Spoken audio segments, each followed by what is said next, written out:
why I was sorry. No, instead ça, of ça continue.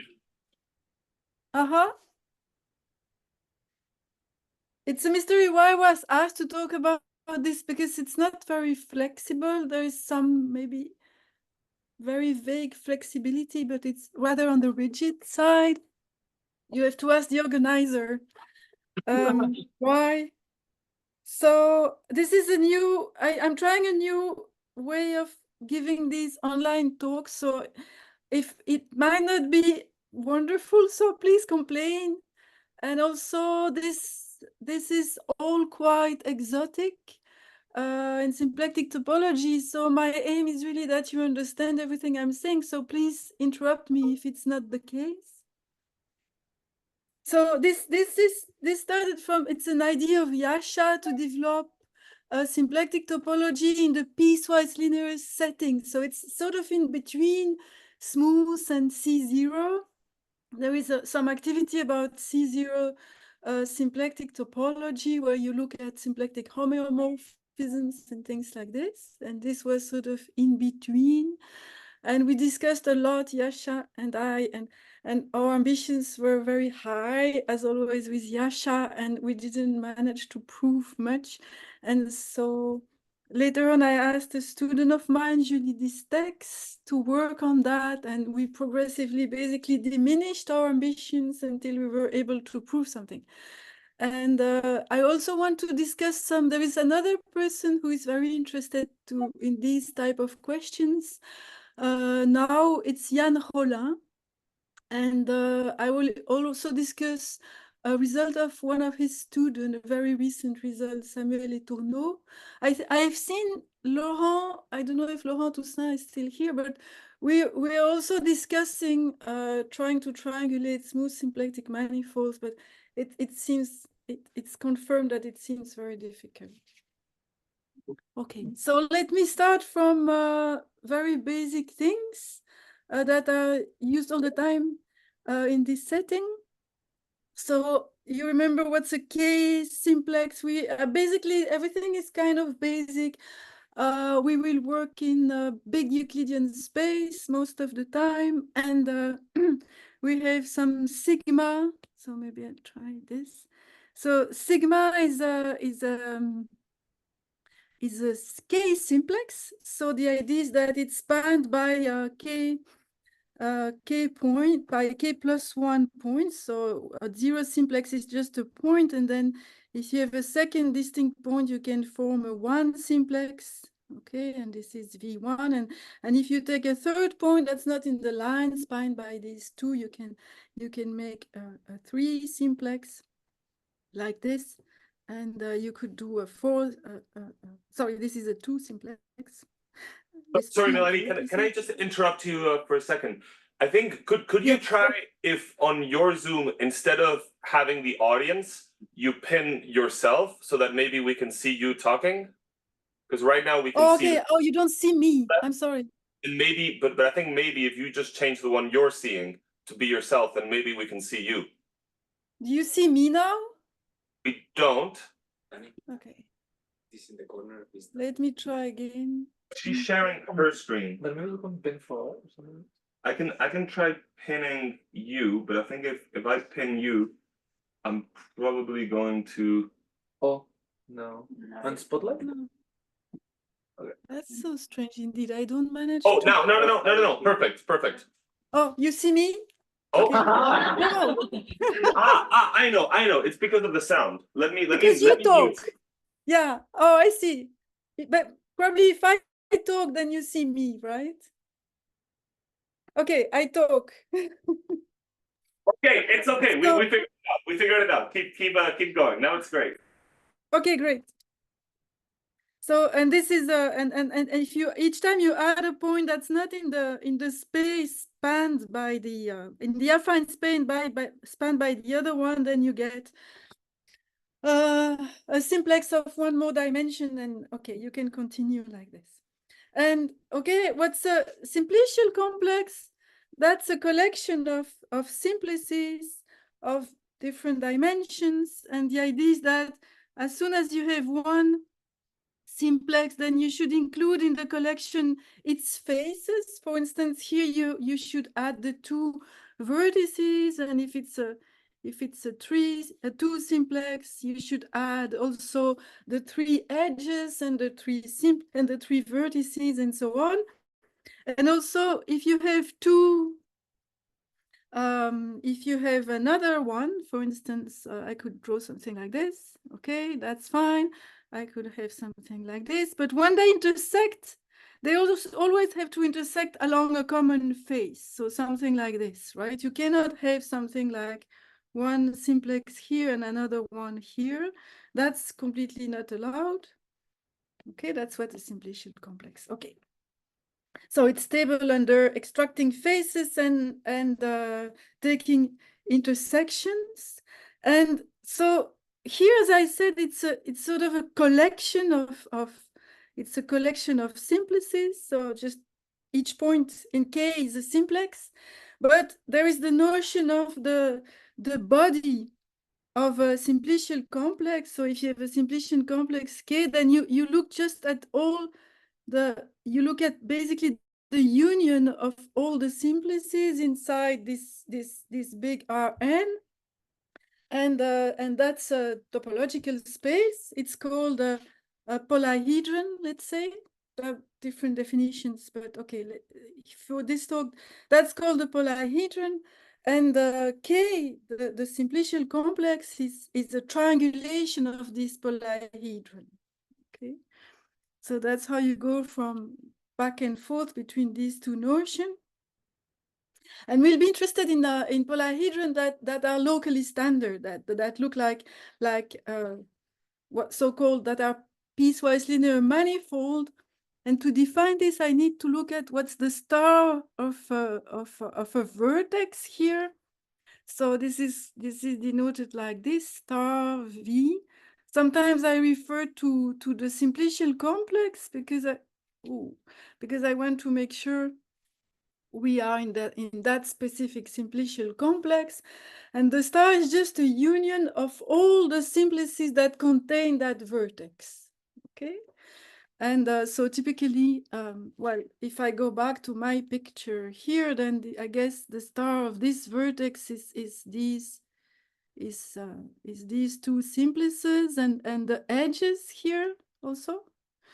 And with my definition, I'm not including those other edges. Maybe I should put a color, I don't know. I should not include these edges. They're not part of my star. It doesn't matter, really. Okay. Now you can define what's a combinatorial PL manifold or PL manifold. So I put a dimension here, and so it's a simplicial complex whose star is homomorphic to, well, it's equivalent to a ball Bn of dimension n. And the star of every vertex should satisfy this property. And what this means is really that you can find a topological embedding of the body of this star, really of this thing, into this ball, and which is affine on each simplex of the star.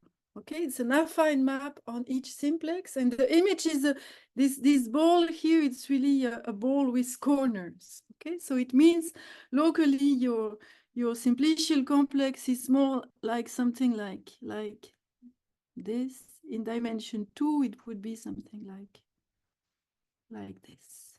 Right? That's the star of this vertex V here, is something like this. Okay. So what I also need is the possibility to refine a triangulation K of a polyhedron. If I have a polyhedron P here, and a triangulation, which is a simplicial complex whose body is this P, I'm going to look at a refinement of this triangulation. K prime is a refinement if the body of K prime is P as well, And any simplex of K prime is contained in a simplex of K. So it's you have many obvious ways to do this. For instance, you can add, oh, sorry, this is not what I meant to do.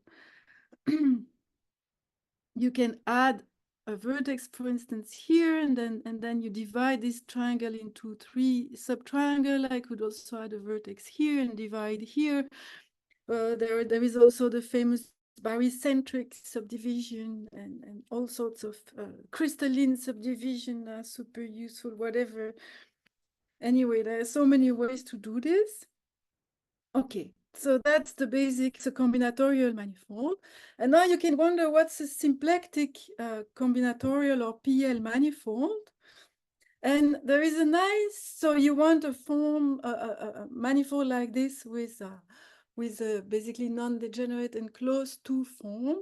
And there is a nice notion of forms on these. It's basically the idea is that each simplex here, it's a simplex here is always a manifold with boundary and corner. Okay, so on a simplex you can define what's a differential form. That's no problem. And so you want to consider differential forms on each simplex, and that satisfies the property that wherever they can agree, they agree. And what that means is that if you have, for instance, you have here two, maybe this is sigma 1, this simplex, and this one is sigma 2. And maybe you have omega sigma 1 defined on this one. I'm not sure, this is maybe not too small. Tell me if that's not great. Omega sigma 2 here. And of course, these simplices, they don't even belong to a same plane, right? But they intersect in a common line. And so what you want is that the restriction of the two symplectic structure there will agree on this common line. Of course, here it's really completely uninteresting because on a line, a symplectic structure is always 0, right? So that's a no condition. It becomes interesting in dimension 4, where the intersection is dimension 3. Okay, so that's the notion really of Whitney form. This is a collection of forms, one for each simplex, and indeed you have this relation that the restriction to common phase, to intersection of two simplices agree. And if this is empty, it's okay. It's a valid condition as well. Okay. So this is a nice, can define a complex of differential forms like this. And you can, what good things about them is that if you refine your simplicial, your triangulation, then the Whitney form you have on the large one induces a Whitney form on the refined triangulation. Of course, you just restrict to smaller simplices your initial forms, and you can also define the Durham differential. It's well defined on these Whitney forms. You can also integrate lots of things you can do. And what I will be interested is not symplectic forms really on these simplices, but constant symplectic forms on these simplices. So this is the notion of piecewise constant Whitney form. So it's constant on each simplex. So this is well defined because a simplex, it's a piece of a plane, and you have a category of trivialization of the tangent bundle, right? And you want this tangent bundle and cotangent and lambda 2 and so on. And so you want simply a form to be constant with respect to any and all of these things. Okay. And so that's the definition of what's a piecewise linear symplectic manifold. It's a 2n-dimensional PL manifold P with a piecewise constant Whitney 2 form that I call omega again. And it's a collection constant two forms on the simplices, and you want them to be the only condition that has to be true is that it's non-degenerate. It will be, of course, closed because it's constant, so it's inherently closed, but you want it to be non-degenerate as well. And one way to say this is that the top exterior power, this is non-vanishing, and you want it to induce an orientation on K also. If you remember the two-dimensional case, there is no condition, and so you could have this omega inducing incoherent orientations, and this is something you prefer not. Okay, are there questions? I don't see you anymore. I see. I have no idea. It seems so far so good. So far so good. Great. Okay. So the thing is that this is an extremely wild world. In fact, despite it's very trivial to define, but it's extremely complicated. And for instance, the first theorem you'd like to check is Darboux. You would like to know if these forms are locally standard, and this is completely unknown. There are few things known, but so what does this really mean is that you would like for each vertex. So here I introduce this notation. Right here, I write basically this. Right, I write a number here. This is the dimension of the vertices of the simplices I'm considering. So V in K0 is a vertex, and I'd like to know if this vertex is contained in possibly many simplices, and there are many constant symplectic forms defined here, and I'd like to know if you can flatten them all, if you can make this bunch of constant symplectic structure agree somehow.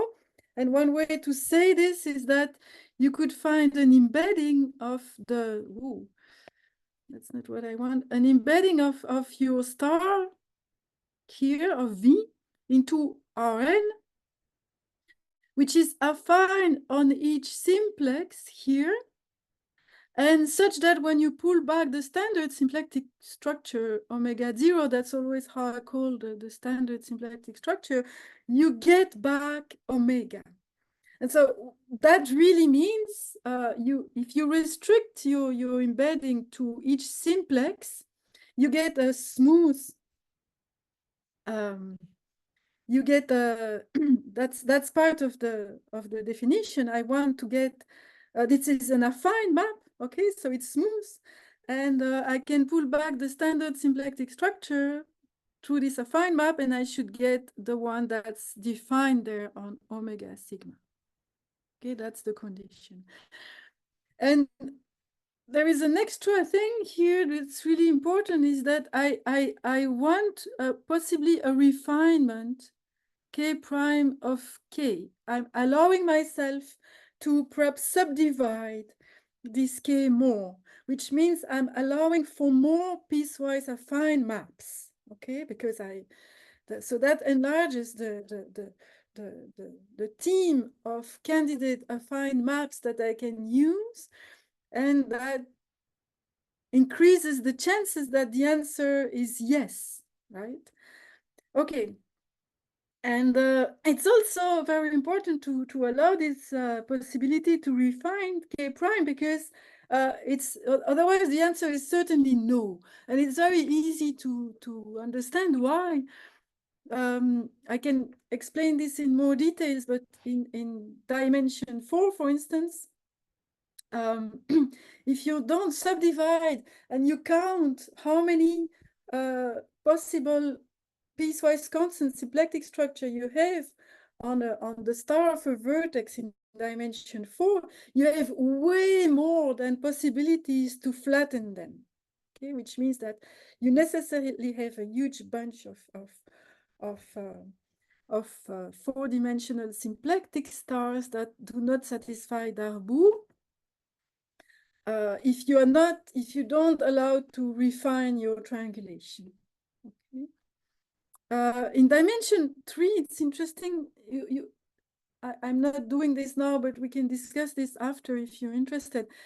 You can define all this for contact structures also, so it's a bit different because contact forms cannot be constant, of course, otherwise they're not contact. But there is another natural notion of sort of PL contact forms. And there, if you count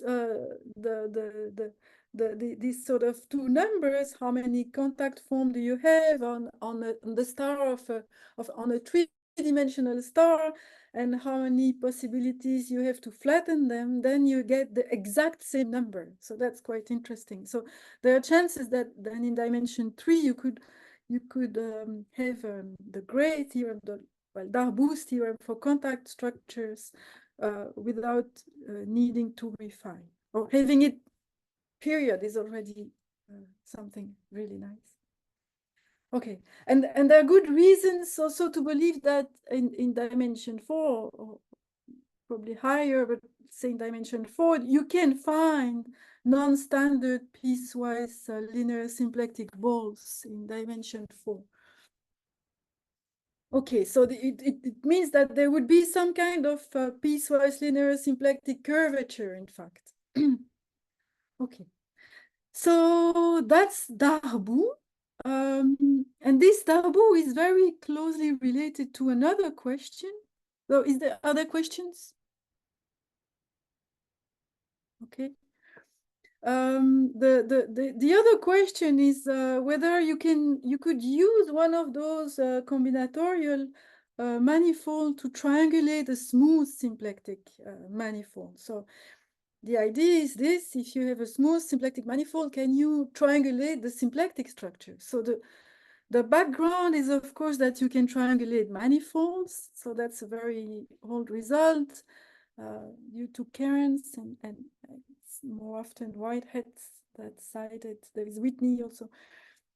So for any smooth manifold, you can find a simplicial complex K, and you can find a homeomorphism between the body of K and your smooth manifold. And this homeomorphism has the property that it's smooth on each simplex. It's a smooth embedding on each simplex. Okay, so on simplex, you can do smooth construction. And you can verify that this K now has necessarily to be a PL manifold. Okay. And also there is some form of uniqueness if you have, which is quite important. If you have two triangulations here, H1 from K1 to M and H2, you can find a piecewise affine map. Also, you might have to, in fact, I should add prime here. You have to refine your triangulations of of the polyhedron, and you can find a piecewise affine map such that which allows to intertwine the two triangulation. Okay. And so the question is just this. Now, suppose you have a smooth manifold M with a smooth symplectic form. Can you find a triangulation like this? Smooth, piecewise smooth triangulation, such that when you pull back omega, you get some piecewise constant symplectic form. So again, this means pulling back means just on each on each simplex of K, H is smooth, so you can pull back omega and you get a smooth form on this simplex. And what you get is really a Whitney form, a smooth Whitney form. And the question is whether you could find a triangulation for which this Whitney form would be piecewise constant. Of course, there is no local obstruction, because you can take a Darboux chart and put some, triangulate this, put a star there, and you get a nice piecewise constant form there, but it's a global question, really. Okay, so one important observation is that this omega K that you would get here that would sort of triangulate your smooth symplectic structure, it has to satisfy Darboux necessarily. Because when you take a vertex of your triangulating simplicial complex here, you look at the differential of your triangulating map at this vertex, okay? So to define this, you have to understand what this means. So you have to decide what it means, rather. So it should be defined on the tangents on the tangent space to your simplicial complex at V. But this simplicial complex has many tangent spaces at V. So you take all of them, right? You take the union over all the simplices in the star of the tangent space at V to that simplex, which is just the plane spanned by that simplex. And then you should reach, with your differential, you should reach THVM, okay, which is an ordinary single tangent plane space. And what you want is that the pullback of the symplectic form at HV should be your Whitney form at V. And this again means that if you restrict H to every simplex sigma, then the pullback of HV should be your symplectic form at sigma. Okay, so this last relation here really means that this differential here, H star V, is a flattening. This is really a flattening of yeah, that's not really what I meant. I think this this H star V here is a flattening of this omega K at V. Okay. So there is on the other hand, you may come to wonder if those even exist, those piecewise linear symplectic form, and there is that's easy. There is something you can do is, instead of wanting to triangulate a smooth symplectic structure, you can approximate it by combinatorial symplectic structure. That's quite easy, in fact. There is a nice procedure. You have your symplectic manifold here, and you have a triangulation. You take any smooth triangulation, right? Anyone. And from that, there is a procedure to construct a piecewise constant symplectic form, Whitney form, on this K. And you don't even have to refine K. So I'm going to explain what you do. You pick a simplex of top dimension, right? And now whenever you have a two-face of that, so this is, say we are in dimension 4, so maybe I can attempt drawing. So you have some kind of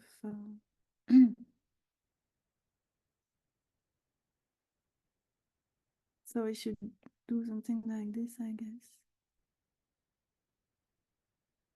So this is a 3 simplex. If you want a 4 simplex, this is more like, all right, like this, perhaps. Yeah, that might work.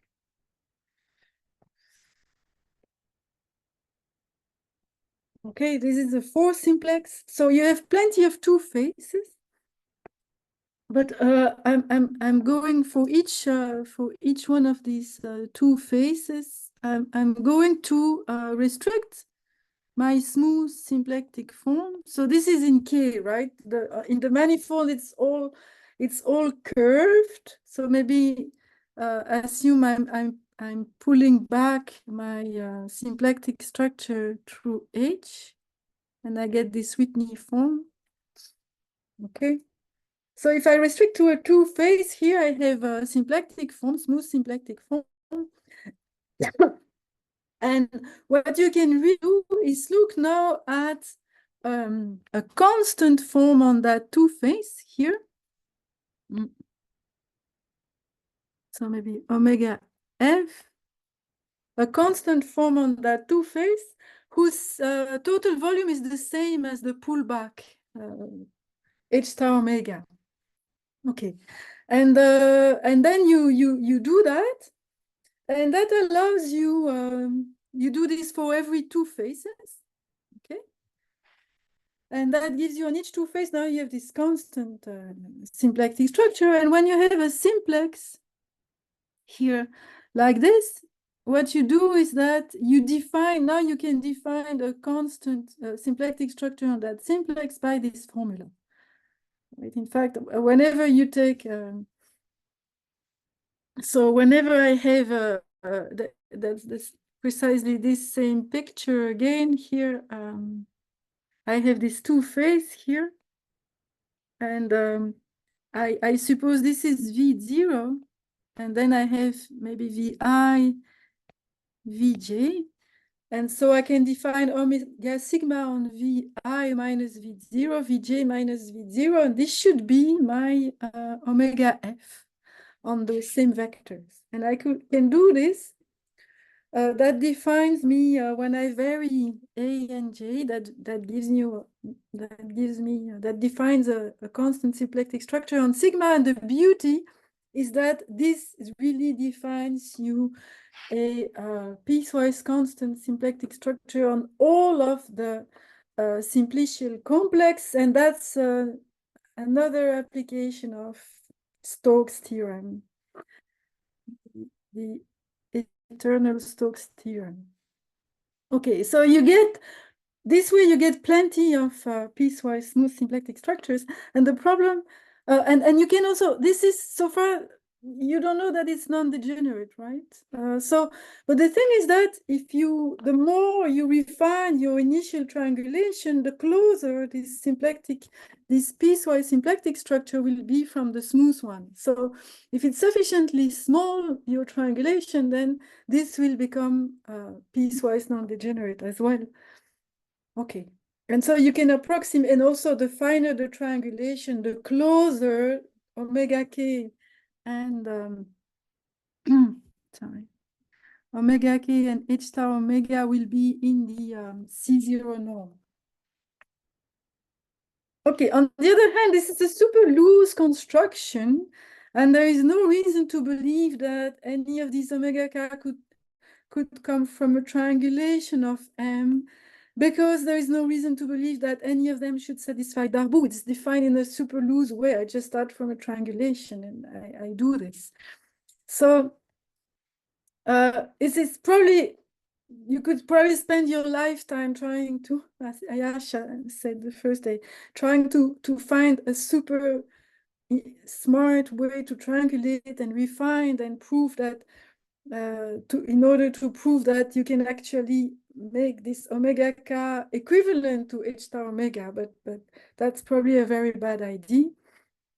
And so probably if you want to triangulate, you have to implement Darboux from the start. So there is, maybe you should at the same time construct a piecewise constant form as a piecewise constant map with the piecewise smooth map, sorry, with the smooth symplectic structure. Anyway, so the one thing you can do, which is what was proven in Julie's thesis, that you can find one of those symplectic, piecewise constant symplectic form arbitrarily C0 close to the pullback, and also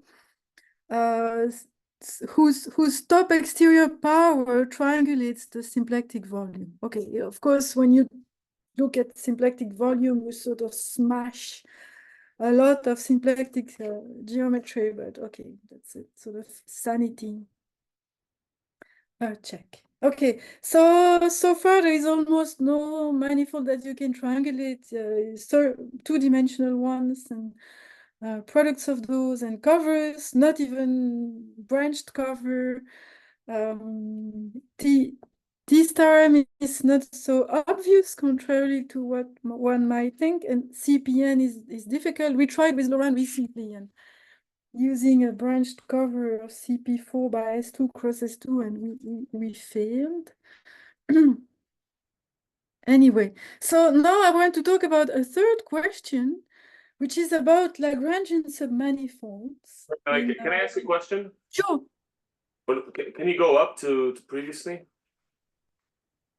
So when you say almost no symplectic manifolds can be triangulated, do you mean like we haven't been able to, or is there an obstruction? No, we haven't been able to. Thanks. Sure. We have, yeah. Okay.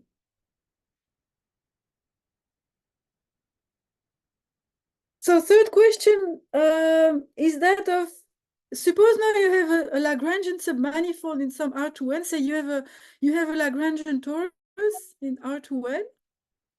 And it seems like a basic question that should be easy. Can you approximate this Lagrangian submanifold? Think of a 2 torus in R4. Can you approximate these 2 torus by a piecewise affine Lagrangian submanifold? Okay, so if you look at the Clifford torus, that comes somehow immediately with the triangulation because it's the product of 2 circles. So you triangulate each circle, and then you get a product. Now you have squares, but it's easy to divide squares. So that's, but in general, if you take any Lagrangian submanifold in R4, R2N, an isotropic torus in R2N, it's very difficult to, in fact, approximate it by a piecewise Lagrangian submanifold. Well, I don't know, maybe people are not smart enough, but there is a proof now that exists, and it takes almost 90 pages to do this to approximate C0, 25 more pages to approximate C1, and it's only for the 2 torus. Anyway, I want to say that, so of course for Lagrangian, triangulating a Lagrangian is super easy, right? That's just an ordinary triangulation. It's the approximation that's difficult, right? There is a duality between the 2 problems, symplectic and Lagrangian. And there is an old result that does this for very special Lagrangians, which are graphs of Hamiltonian diffeomorphisms of R2N. So that's a student of Helmut Hofer, Bernhard Grazer. He proved in his thesis that whenever you have a compactly supported Hamiltonian diffeomorphism of R2N, standard symplectic structure, you can approximate it by a piecewise affine, compactly supported symplectic map. Okay, you can take 2 different triangulations. Okay, and that's really that's not easy at all. So what he does is that he approximates the Hamiltonian function. So to get PL Hamiltonian, you need to have a piecewise quadratic Hamiltonian, and to have a C0 approximation, you need to have C1. Just to have P. Sorry, I'm going backward. To have PL symplectic maps, you need to have C1 piecewise quadratic Hamiltonian. Okay, so there is a whole theory of how you do this, but the construction is quite difficult nevertheless. It's the theory of spline functions. It's an old interesting theory. Anyway, this provides us an approximation of the graph of the smooth Hamiltonian diffeomorphism by the graph of this PL symplectic map. Okay, so that's an example of that. That's the only example that was known. And so Yann Rollin and his collaborator Gioberto and Tapi, they proved this theorem that if you have a smooth isotropic torus, so it's a map from T2 to R2N, you don't necessarily need it to be an immersion or anything. You can C0 approximated by a PL isotropic map here. Okay, so the idea is that you have in the background the triangulation of T2, and this PL is with respect to that triangulation. And so it wasn't even known whether if you start from an embedded Lagrangian torus, you reach an embedded Lagrangian torus, but Jan Rollin improved this C0 approximation to a C1 approximation. And so you can stay in the same category. If you have an immersion, you approximate by an immersion. If you have an embedding, you approximate by an embedding. Okay. And so very recently, there is a student of Jan Rollin, Samuel Letourneau, who proved that result, but with much simpler technique. So here, this Rollin's proof uses a Donaldson moment map. That's quite interesting, where you see isotropic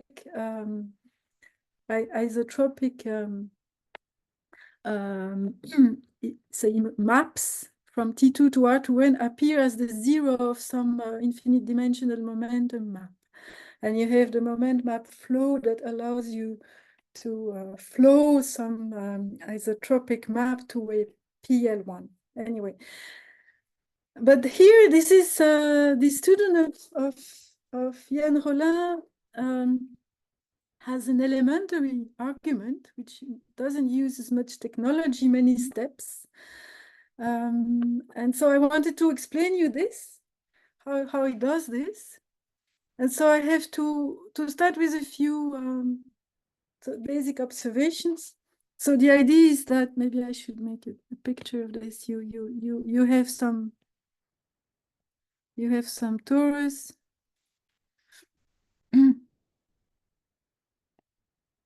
Embedded into, say, R4 perhaps to fix IDs, although it doesn't change anything to what I'm going to say. And you'd like to approximate it by some PL thing. Yeah, drawing this is always kind of tricky, but whatever.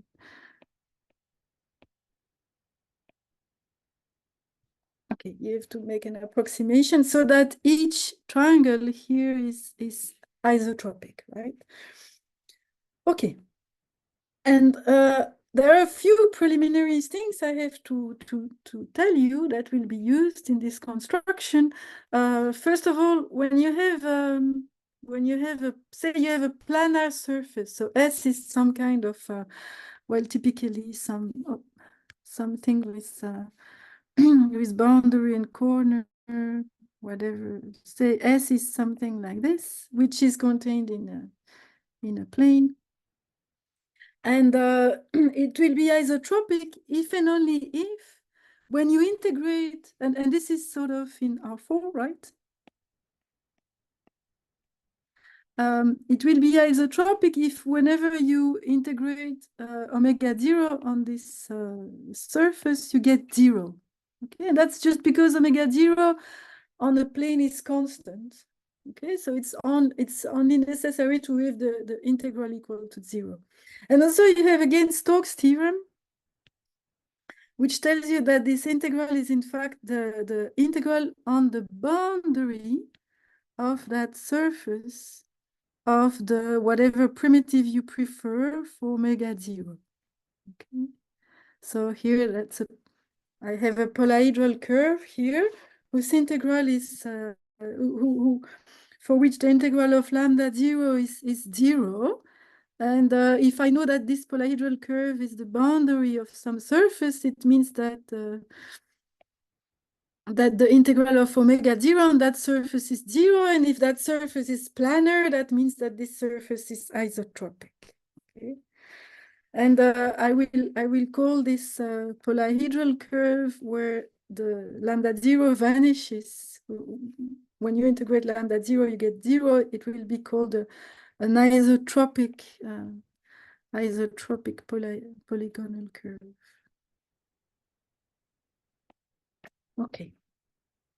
And this is something you can define even if your curve is not planar, right? You can define isotropic by this condition. And in that case, it might not determine a surface inside, but still you can talk about isotropic polygonal curve.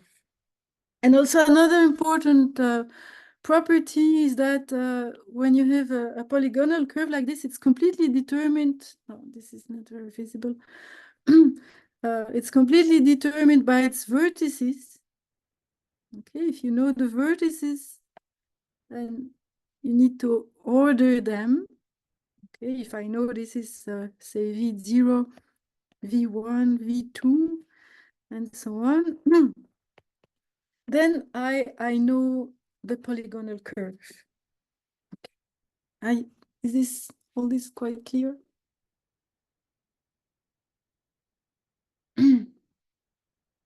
Okay, so there is a nice there is a nice observation also, is that when you have a polygonal curve, so I'll try to draw one. Maybe we start with maybe let me draw a square. Okay, so I assume I have a square in R4. So this square does not, if I have 4 vertices, when I mean a square, I don't really mean a square, right? I mean 4 vertices. They are not necessarily contained in a plane, so maybe this is a bad drawing. Maybe I should do something more twisted. Okay, something like this. There is some integral of lambda 0 over that square, but what I can certainly easily do is I can, if I'm ready to add a vertex to one of the sides, I can arrange for and move that vertex. I can arrange for this integral to be 0. So for instance, I can add well, the barycenter of this edge here. And if I'm ready to move this barycenter, so the idea is that you should move this barycenter in a symplectic plane if you want to be able to change the total area, the total sort of symplectic length of that polygonal curve. Right? So the idea is that I would move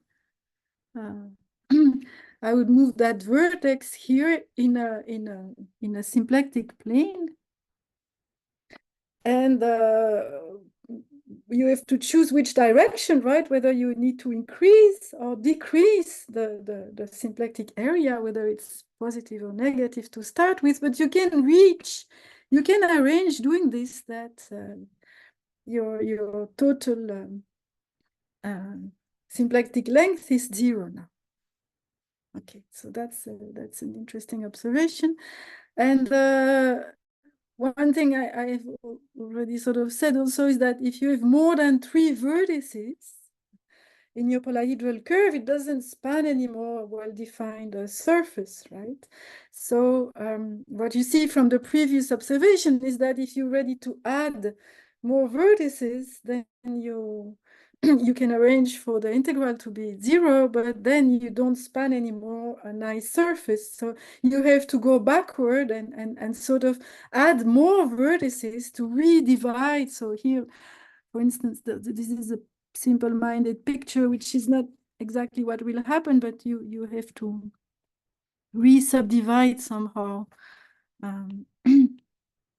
into triangles. Okay. And also one problem of this naive description here is that when you do this move, you might be driven into doing a large move. Here, this thing might be large, and so you're sort of changing very much the C1 norm of the final polyhedral surface, and this you don't want. You want a C0 control. All right, so I don't know how much time do I have. It's already almost one. Yeah, but you started a bit late, so you definitely have at least 5 or 10 minutes. Okay, great. Okay, I don't need much more, I think. Okay. So now to the main thing, the main difficulty is to really organize all these moves extra vertices in such a way that you don't change the C1 norm very much. And I'm not going to, there are lots and lots in this proof of estimates. I'm not going to go into this, but I'll just explain how you organize this. So the idea is that you're going to decompose your initial torus, which is here. So you think of it as a square, basically. Right? You think of it as this square, or you think of, you have a lattice in R2, and and I draw this this here, right? And you're going to cut this square into much smaller square here. Okay. So you use powers of 2. Well, I won't be able to explain why, but that works. And you divide into many small squares. At the end, when you see all your estimates, you'll be able to decide what should be M. Okay. And so the idea now is that, as I said, so you will try to decide. Now the whole point is to decide where all these vertices should go, right? All these vertices here inside, where should they go in R4, right? So that what you get, the polyhedral curve you get is isotropic. Okay, so you're going to you have to define some map on the vertices. It induces, as I explained, a map on the one skeleton on all edges, and you want this condition to be satisfied that for any of your square, the integral should be 0. Okay, so you're going to build this recursively, and the first thing you can do is just use on your first it's called a polyhedral decomposition is L0, and this is the squares here. Okay, and on the vertices there, you're just going to use F, your initial torus. Okay, so I find it quite dangerous to try to make a picture of this. So you have your initial nice smooth Lagrangian torus, and you have those vertices everywhere. Right. And the first thing is you do polyhedral curve, which are like twisted squares like this. They are genuine squares, sorry. These are really segments of lines, okay? So the vertices are on the torus, but the rest is not at all on the torus. And okay, so that would be your first approximation. Now, what you're going to do is add all these all these red vertices here, right? So you add the barycenter basically of all the edges here, and there it's not difficult to decide where it should go. Okay, so maybe let me make a nicer drawing here. If I have 2 of these, I already sort of explained this, but if I have 2 squares in R4, I think I can do squares, in fact. Yes, okay, good. Oh no. Okay. Okay. So they look like this in R4. So, and I have this in-between vertex here, so I'm going to move it in here in this direction, right? And this direction is really what you take is simply J of that edge E that's here. J0, which is the almost complex structure, right? You move it in that direction, and that will allow you to adjust exactly as you need the area of, say, this one. Okay. So now what do you do with this? So you have to organize things, as I said. So what he does is that he divides his big square, the one that was divided into all these small ones, into 4 different areas: A0, A1, A2, A3. And the idea is to transfer. So the sum of these 4 areas is 0 because you are in R4, right? So this drawing is in R2, but you have to think that there is a corresponding drawing in R4. So these 4 zone determined areas in the determines 4 polyhedral curve. Maybe that's the way to say it here. And each of them might not be isotropic, that's for sure, but the total will be isotropic because this torus is isotropic, okay? So the thing now is that each one will have a specific area, so integral of lambda 0 over this the corresponding polygonal curve. And what you want to do is to transfer excess. So you are very happy if all these areas are 0, but probably it's not the case. And it might be that A0 has a bigger area than A1. And so you're going to transfer area from A0 to A1 by adding here.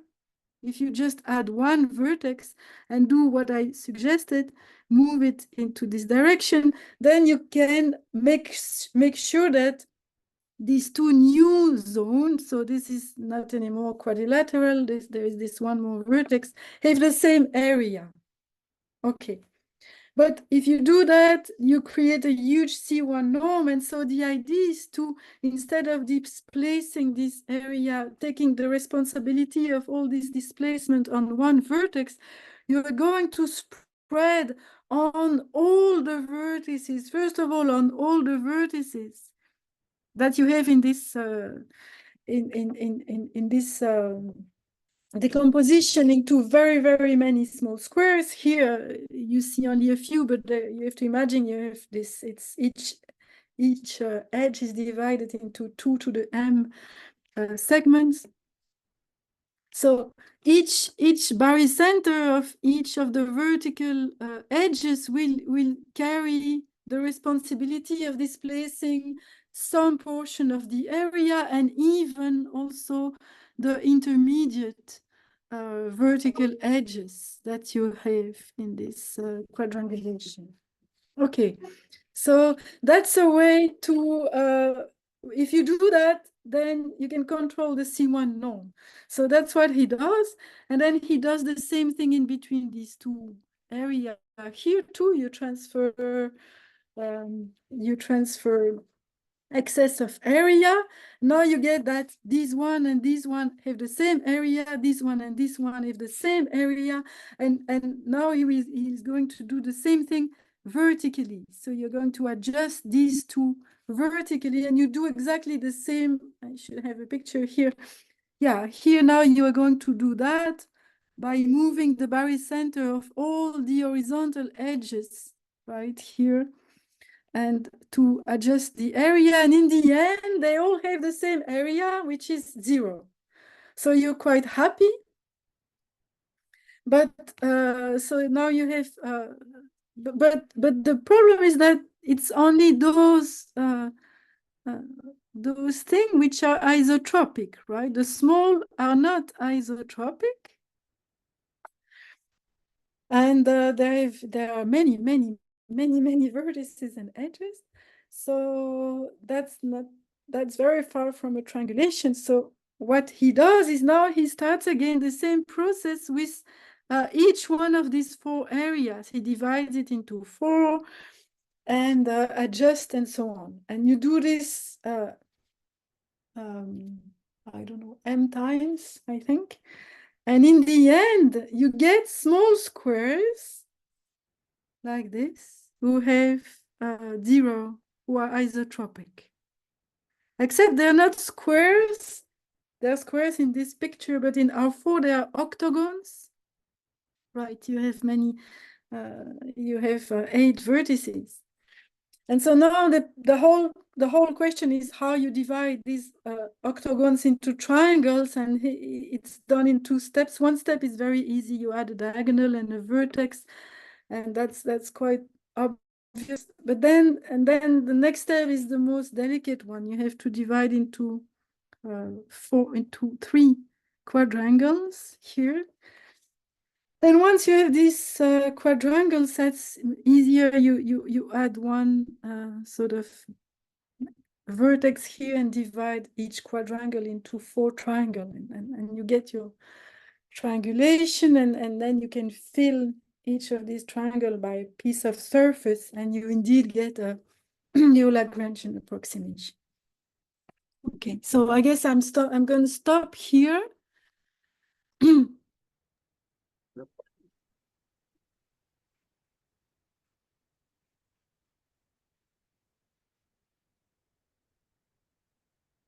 Okay, so question for Melanie? Yeah, I Melanie, don't see you. do you hear us? Yeah. Do you hear us? Yeah. Okay. Okay, I see you. That's good. So can the argument also be run parametrically somehow? Haha.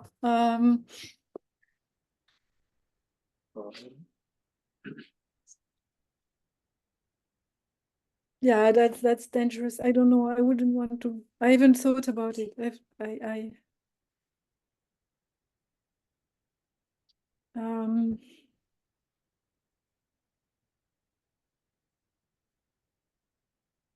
Yeah, that's so you would have a 1 parameter family of torus embeddings. Yeah.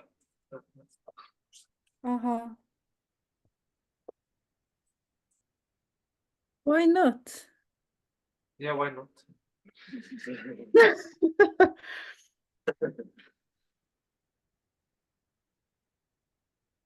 Yeah, could be. But okay, very first thought I would say could be, but No, sure. And do you think there's like some actual, like, I mean, do you think a similar yeah, idea? it's very algorithmic, in fact, the way he describes it. So he arranged, sorry, I'm still answering this previous question. It seems like indeed because he needs to all this control, the construction is sort of almost algorithmical. You know where you move each vertex, which vertex exactly. And so could be that you can do it parametrically. Sorry, next. No, thanks. Melanie, could you run this construction on a non-isotropic torus and see 0 approximate by an isotropic one? Oh, I don't think so, no, because you dramatically need it's isotropic to start the whole thing somehow. This transfer of area, that works only between these 4 regions. Where is it? Yeah, that works because the total thing is, the total area is 0. I suppose maybe indeed the total area is 0. Okay. Ah, but then you will never get a C, okay, of course. Okay, No, understand your C0, question. C0. Of course, you don't want to approximate anymore, right? No, C0. You want to C0 approximate. I'm not sure this construction, but maybe Yann Rollin's construction.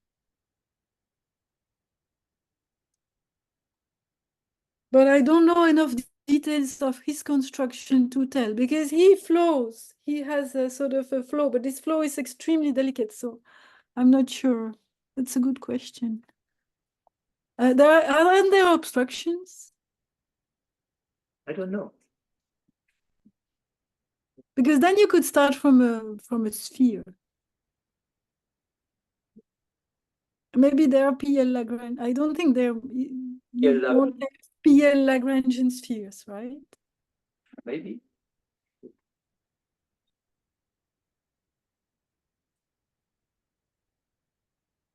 Also, Yeah. so the fact that it was a torus, you're using here because to control the C1 norm, you can move each edge independently. But so there's this trick of doing it all at the same time. But if you give one control, then maybe you could do this argument for any triangulation of any isotropic. I think it's you have to think about it. It's not obvious, but I think there are chances that this can be done for other surfaces. I'm not sure about higher dimensions also. It's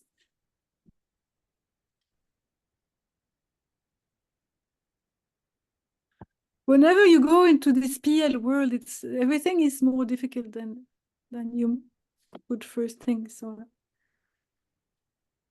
Okay, and maybe just also, yeah, from the PL world. So I don't know. I mean, do you have an expectation of whether it would make sense to, I don't know, like, well, what do pseudo-holomorphic curves look like, right? Are Gromov-Witten invariants going to be something combinatorial where you count certain subcomplexes, or I don't. It's not clear. That would be that would be wonderful, but you don't even know if you can even triangulate these things. So maybe that's a but start. Maybe the next step is easier indeed, and that's why it's difficult to triangulate. That then you can really understand indeed what are pseudo-holomorphic curves and so on in this setting.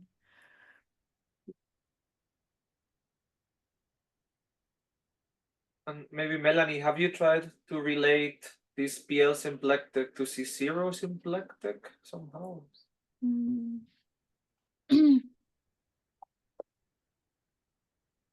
No.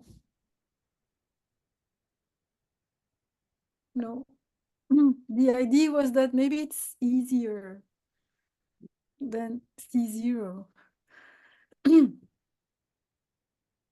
But it's that's not even true, and of course it's disjoint somehow, right? Because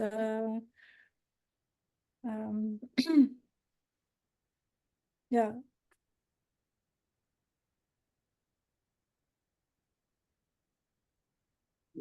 because you're in the you do PL, so it's piecewise smooth, but it's not smooth, and it's not really C0 either. So. Thanks. Melanie? Yes. Gael? Yes. So I sometimes wonder about more general kind of discretization of H principle. I mean, in the PL, so you take the book and you take PL and see what you can do. And of course, there are no differentials, for example, but instead you have morphisms of PL microbundles. I mean, take the real thing. And so maybe there could be some, I'm thinking to the holonomy approximation theorem. Probably there is a PL version. Yeah, I don't really know, in fact. It's a bit scary with this. I don't know how it relates, but yeah, I know that as soon as you have boundaries, for instance, it's kind of dangerous because you get foliations on the boundary. And for instance, if you have a symplectic manifold with boundary, you have a foliation on the boundary, typically, right? You get a hypersurface, and there you have the kernel of your symplectic structure. And foliations, they don't triangulate very well at all, in fact. So there was a theorem announcing that you can triangulate foliations, but I believe I have strong arguments against it. And so there it becomes really dangerous somehow. So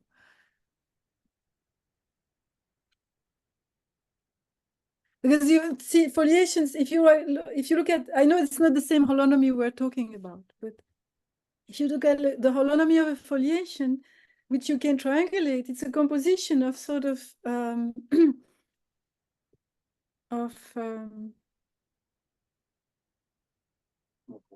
of projective maps.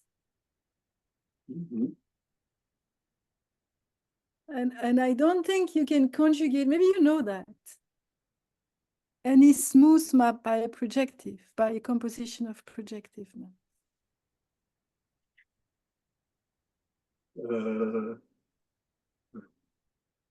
For instance, if your holonomy is infinitely flat, I don't think you can conjugate it by a composition of these projective maps, for instance. Yeah. But so everything has to be radically PL from the beginning. Yeah.